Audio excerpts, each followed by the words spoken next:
Hindi ba't napakaganda ng panahon ngayon? Tamang-tama sa pamamasyal. Ako ang pumili ng araw na ito.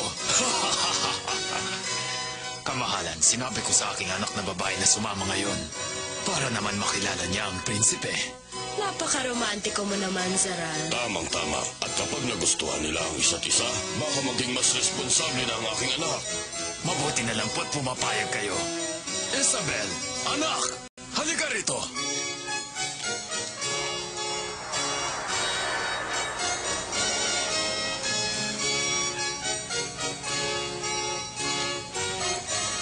Mahal na prinsipe, nais ko pong ipakilala sa inyo ang aking anak. Siya po si Isabel. Isang karangalan pong makilala kayo. Sana hindi po ako nakakasagabal sa inyong paglilibang. Huwag mong isipin nakakasagabal ka. Sana'y makapaglibang tayo ng gusto. Mabuti't hindi niya kamukha ang kanyang ama. Ay, narinig po ninyo? Hindi ako isang bingi upang hindi marinig, Alex. Kung handa na po kayo, umalis na tayo. Mga kasama, simulan na natin! Yeah!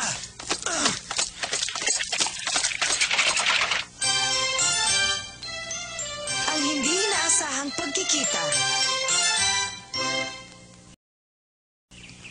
Cinderella? Cinderella! Mas makupad ka pa sa pagong. Ang tagal mo namang ihanda ang pagkain para sa picnic. Palagi na lang natin hinihintay ang babaeng yan. Iwan na lang po natin siya. Maglakad na lang siya, Mama. Mahilig din pala siya sa picnic. Hindi, Pachi. Nabalitaan kasi nilang magpipiknik si Prinsipe Leonard ngayon. Gagawin nila ang lahat para makilala siya. Hindi talaga ako makapaniwala. Makikita na rin natin si Prinsipe Leonard. Kinakabahan na ako.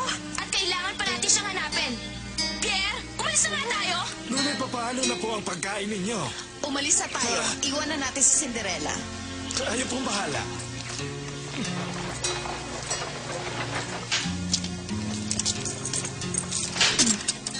Narito na po ako.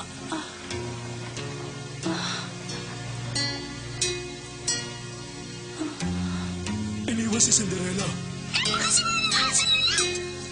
Kung ganon, tayo na lang ang mag-picnic. Mas masaya nga yata yun. Ngunit sa tingin ko, mas mabuti yata kung... Susunod ka na lang. Kilala mo naman ang hintiya si Lina. Sige na nga, sumunod na lang tayo. Tara na, bilis! Tayin mo kami! Ganyan nga, Cinderella. Tibayan mo ang loob mo.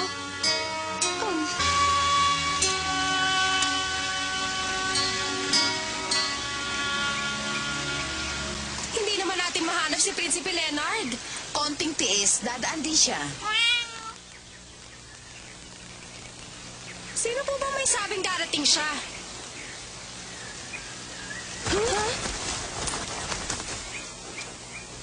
Ha? May dumarating. Ang prinsipe na ba? Si Cinderella? Tia Selina, narito po pala kayo. Kanina pa po ako naghahanap. Hay, dumating ang nagbibigay malas. Oo nga! Hindi ka namin inaasahan. Ha? Eh, sino? Wala ka na ron!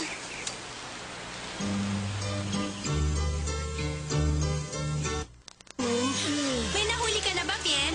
Wala man lang kumakagat. Baka naman po natatakot sa inyo. Ako po susubok. Akin na po. Hawakan mong mabuti at mag-iingat ka. Bakit gusto nila kumain ng isda? Masarap kasi. Anong sabi mo? Ha? Masarap po ang isda, hindi po ba?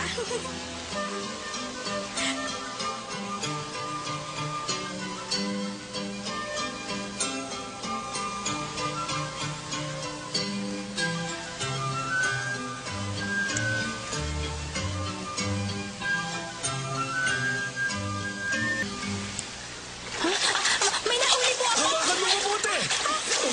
Misha, nakita kong binato mo ang isda. Salbahe ka talaga. Cinderella! Ibaba mo nga si Misha.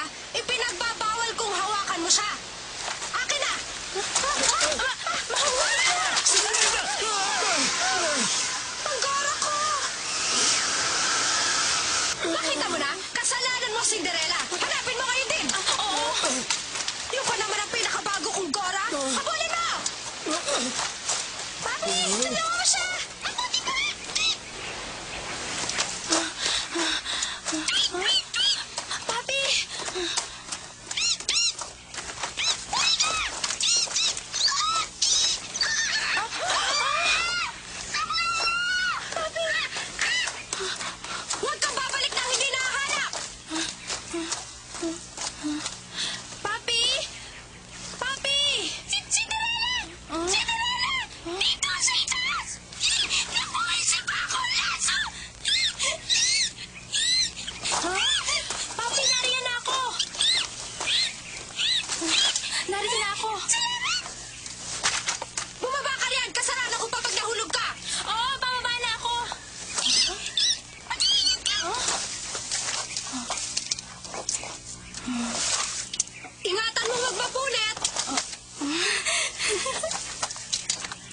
Ay, salamat.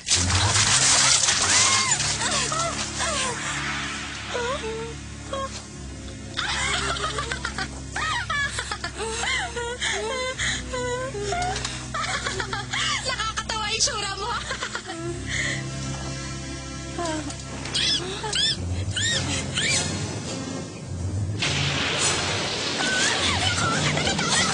Gagawin natin, Cinderella! Ayoko na bagyo! Hindi ko naman kaya pigilin ang pagulan.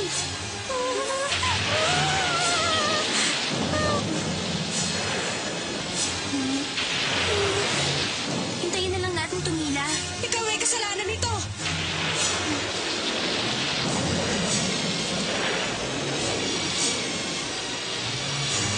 Pierre, saan mo huling nakitang nagpunta si Jane? Punta po siya sa kakahuyan. Hinanap po nila ni Cinderella ang kanyang gora. Masama ang kutob ko. Baka may nangyari ng masama sa anak ko. Kailangan mo siyang hanapin ngayon din. Sundan mo sila. Opo, senyora.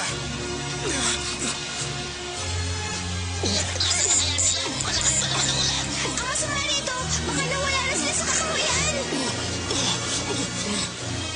Teka naman, tumigil mo na! Paano ko makakauwi? Hindi ko alam. Hindi ko na ito matitiis, Cinderella! Konting tiis na lang. Kailangan tumigil ang ulan ngayon din, Cinderella. Naintindihan mo ba ako? Hindi ko kaya yun. Ayoko nang manatili rito. Sige na, hanapin mo na si Baba. Ngayon na! Oo. Maiwan ba ako? Oo, Papi. Maiwan ka na lang dito. Bantayan mo na lang si Jane. Huwag kang aalis dito. Isasama ko na lang muna si Pierre para may magbuhat sa'yo, Jane. Huwag mong kalimutan dalan ako ng pagkain.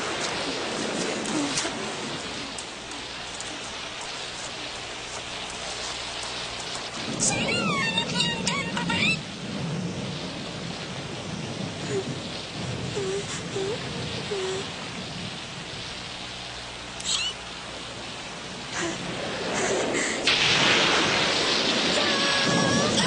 Mas nakakatakot pala mag-isa.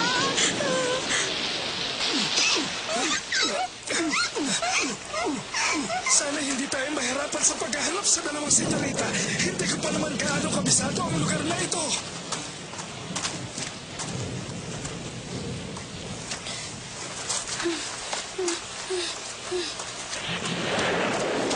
Pierre! Pierre! Cinderella, anong ginagawa mo rito? Nasaan si Jane? Nasa kakahuyan pa po. Ang lakas naman ng loob mong iwan siya sa kakahuyan nang walang kasama. Muntik mo na nga iwala ang kanyang sombrero. Iniwan mo pa. Hindi po, Tia. Ipinasusundo po niya sa akin si Pierre. Kanina pa kayo hinahanap ni Pierre. Ano bang hinihintay mo? Bumalik ka na ron! Oo po.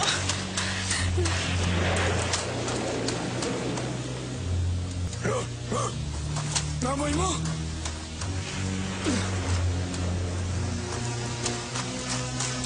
Dito ba? Pierre!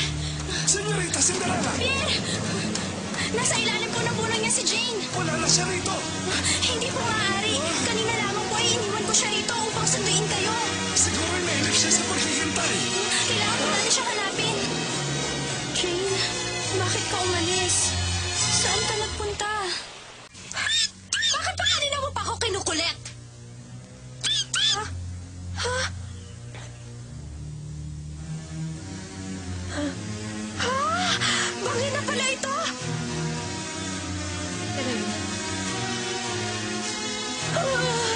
Nasa na kaya ako? Ha?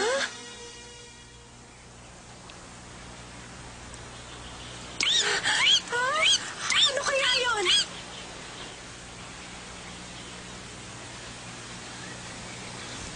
Mga kaso, hindi kaya ito ang grupo ni Prinsipe Leonard?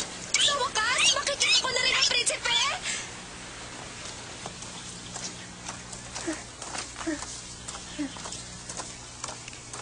Gusto niya ako! Ngunit ayaw niya manatili sa isang lugar! Kailangan mo naman ito ni Cinderella!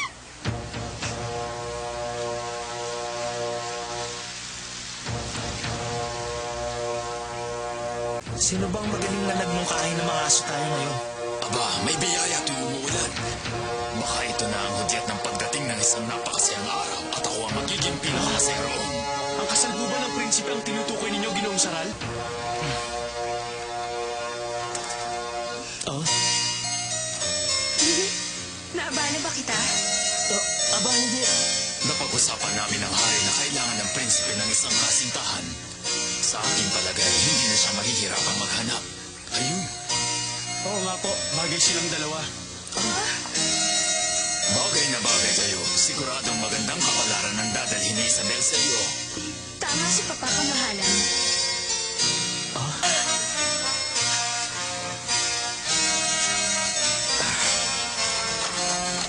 Alex, nakita mo rin ba yun?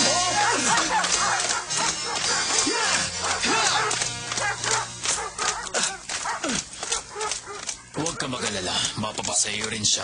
Wala po akong duda roon. Ngunit sana itigil naman po niya ang labis na paglilibang at bigyan naman ako ng pansin. Siguradong maiinggit si Katrina kapag nalaman niyang nakilala ko na ang prinsipe. Ha? Prinsipe Leonard? Huwag kang matakot, Binibini. Ligtas ka sa akin. Isasama kita sa aking palasyo. Sige.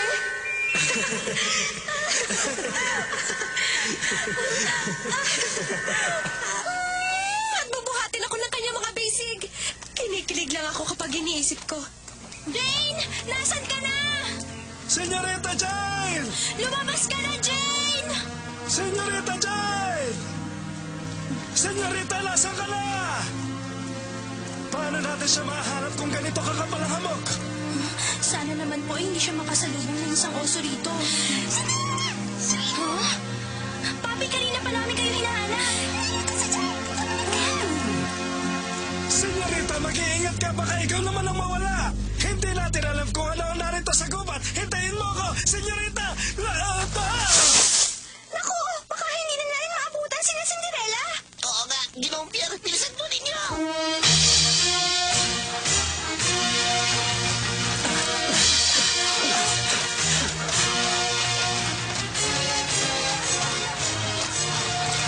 Siba, palabasin pa ninyo!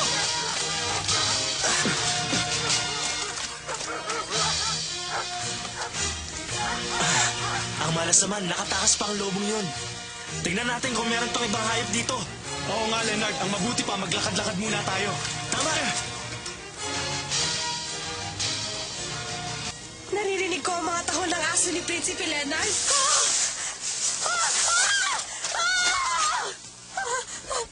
May malaking bagay na kumikilos doon. Baka isang oso. Tama, may oso daw dito. Lumapit tayo. Aray ko.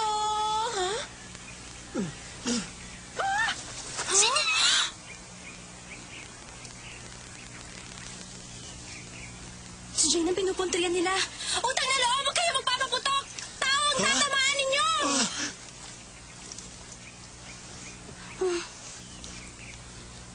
Labitan natin, Alex. Sige. Mabuti na lang at ligtas ka, Jane. Kasalanan mo ito. Napagkamalan patuloy ako ng isang oso. Muntik pa ako patamaan. Tahala, ligtas ka na. Bakit nila ako napagkamalang oso? Hindi ba nila nakita ang gora ko?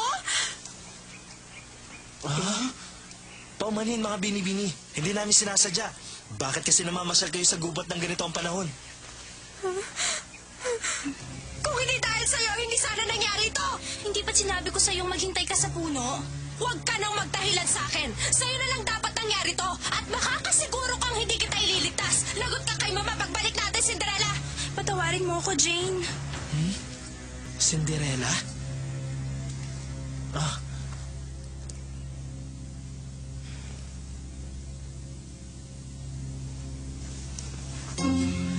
Napakadakila mo, Cinderella. Iniligtas mo na ang kanyang buhay. Yan bang naging kapalit? Huh?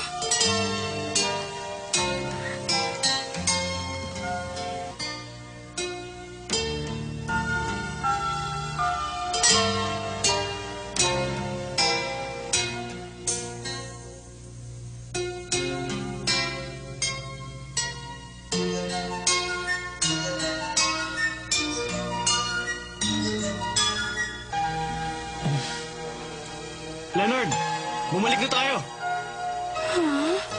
Si Prinsipe Leonard nga. Hindi ito isang panaginip. Siya ang nakatayo sa aking harapan. Cinderella nga ang tunay niyang pangalan. Ha? Prinsipe? Saan? Si Prinsipe Leonard? Wala naman ako nakikita. Nasaan ang prinsipe? Nakasakay siya sa kanyang kabayo at nakatitig siya sa aking mga mata. Parang isang panaginip. Ngunit, alam kong hindi. Senorita Jane, mabuting tahanan ka na namin! Bakit kailan ka lang? Kanina pa kita hinihintay, naglakad tuloy ako sa patigas. Makapal mo kasi ang hamog! Marami ka pang hinadahilan. Buhatin mo na ako at ihatid kinababa. Masyado na ako napagod para maglakad. Senorita! Cinderella!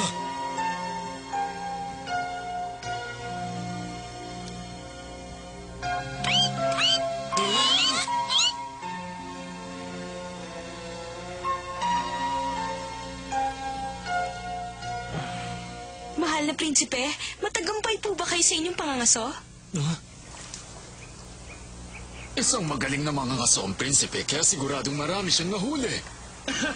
Ang totoo, wala nga. Kung minsan minamalas talaga. Ang totoo, siniswerte ako dahil may nakita akong isang mahalagang nilalang. Ha? Isang mahalagang nilalang? Oo, at maganda pa.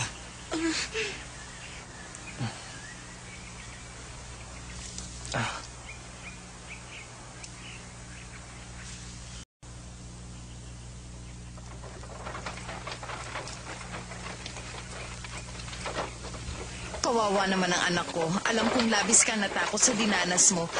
Basta't magpahinga ka na. Ayoko na pong isipin kung anong maaaring nangyari sa akin. At higit sa lahat, hindi pa natin nakikilala ang prinsipe.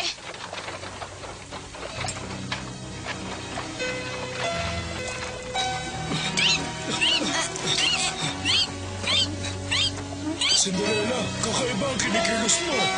Bakit mo naman nasabi yun? Halata naman! Sigitin mo! Si Leonard. Ay, sabihin si Leonard na sinungaling?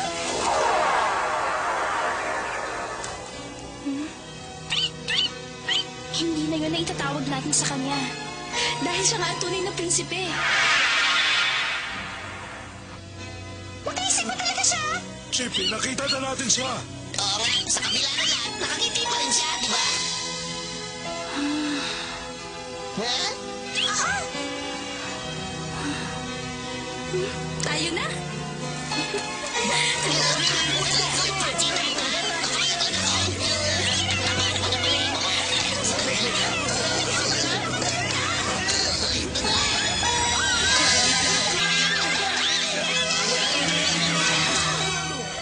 Mabuti naman at natapos ang araw na masaya si Cinderella. Cinderella!